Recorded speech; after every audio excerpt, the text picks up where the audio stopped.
राजसाहेब जे म्हणतात त्या 100% तथ्य आणि सत्य आहे. पण मराठी माणूस जेव्हा जेव्हा भडकला, पेटला, तेव्हा महाराष्ट्रामध्ये परिवर्तन झालेलं आहे अनेकदा.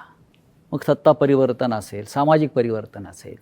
पण आजही त्या पद्धतीनं तुम्हाला मराठी माणूस पेटलेला दिसतोय का? एक लक्षात घ्या की मराठी माणूस पेटला तेव्हा संयुक्त महाराष्ट्र झाला. मुंबई महाराष्ट्राला मराठी माणसाने मिळून दिली.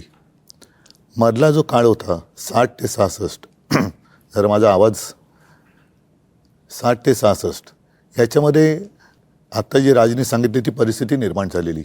मराठी माणूस खचून गेला होता, आत्मविश्वास गमावला होता आणि त्याच्यात एक ताकद चैतन्य निर्माण करण्यासाठी शिवसेनेची स्थापना झाली.